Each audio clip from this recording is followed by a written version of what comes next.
I'm looking for something. I wonder if you might help me find it. It's somewhere in this room, I know it, but I just can't seem to find it. You see it? Where is it? Oh, and so it is. Thank you, I've been looking for this.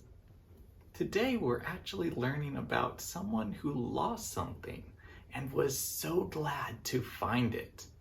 So let's turn to the book of Luke.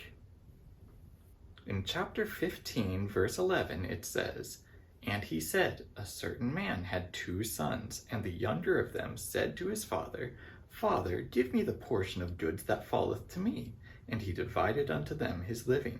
And not many days after, the younger son gathered all together, and took his journey into a far country, and there wasted his substance with riotous living." So Jesus begins with a parable about a man with 2 sons. And before this, the Pharisees had asked him, "Why do you spend so much time with sinners?" And he responded with 2 other parables before this. One of a shepherd who had lost 1 sheep out of 99. He lost 1, and he went out to look for it and was overjoyed to find it. And a woman who lost 1 little coin, and she searched all over the house just for that little coin. And when she found it, she celebrated with her friends and was so joyous to have it. Here, Jesus is saying another parable, slightly longer but more familiar, where there's 2 sons, and one of them demands his inheritance, the money that his father would give him. He wants it now, and he goes out to make his living or to have a living of some kind, a very riotous. That word there means to spend wastefully, to just in excess without thinking or planning or being very efficient with it. He just spent it and enjoyed himself, and then he faced some consequences. And when he had spent all, there arose a mighty famine in that land, and he began to be in want. And he went and joined himself to a citizen of that country, and he sent him into his fields to feed swine. And he would fain have filled his belly with the husks that the swine did eat, and no man gave unto him.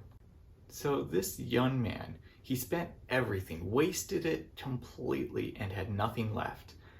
And to make matters worse, it was a famine. A famine had just occurred, had just happened. A time with little food from either dry rivers, dry water, or an abundance of plant-eating insects, grasshoppers, that kind of thing. And now he has to go find a job from people who are trying to save their money and food to protect themselves and keep themselves fed through this famine. Not very many people are going to want to take on this guy, but a pig farmer takes him on, and as payment, he gives him the pig food that he must feed the pigs. So along with these dirty pigs eating food for pigs, this young ruler this young man who had an abundance of money, of riches, is here feeding or eating with pigs. And this young man realizes the oddity of this situation. And when he came to himself, he said, "How many hired servants of my father's have bread enough and to spare, and I perish with hunger? I will arise and go to my father, and will say unto him, Father, I have sinned against heaven and before thee, and am no more worthy to be called thy son. Make me as one of thy hired servants." So he up and left his job because he realized his father's servants are better fed than he is right now with these pigs. They always have enough to eat. He cares for even the servants.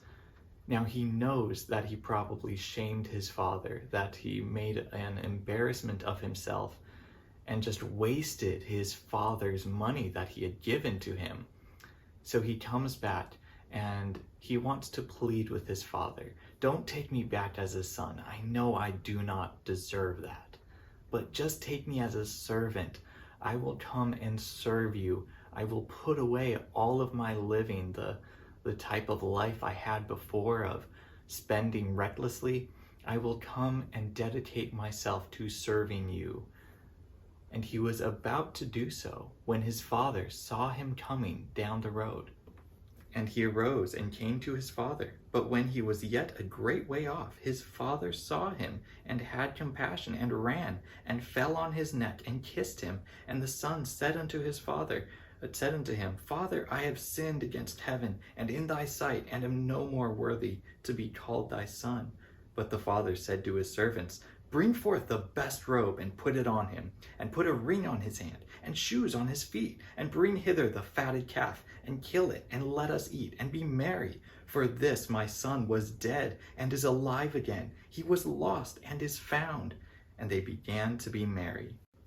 So the father saw his son coming afar off. He was waiting and watching.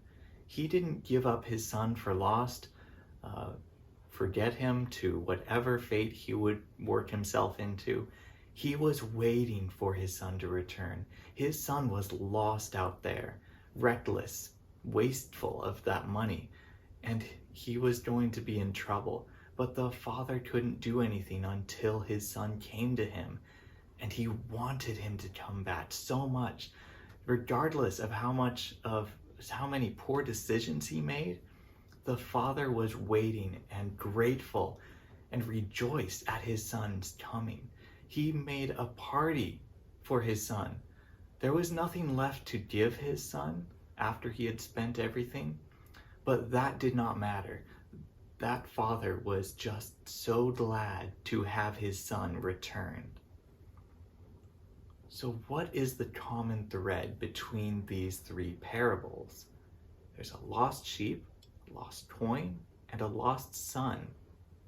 In all three of them, the person looking for that one thing, that one lost person or thing, rejoiced at finding it. If there's just one sinner out there, God will rejoice at their coming and being saved. It doesn't take much. Just admitting that you are a sinner, that you cannot make it to heaven on your own, that you don't deserve heaven. Believe that Jesus Christ came in human form, God himself, died on the cross to pay for your sin, to pay the debt you owed that you could not pay back by yourself with any amount of work. And confess him as your Lord and Savior, as the one who saved you from your debt and gave you a chance to be with God in heaven forever. Even if there's only one person who responds, God will rejoice and treat it as the most special time ever to happen. Imagine every single sinner who comes to Christ. God rejoices. In heaven, it's as if a whole new sinner. It's as if you were the only one to come to Christ. I thank you for joining me today and hope you enjoy the rest of your Sunday. Until next time.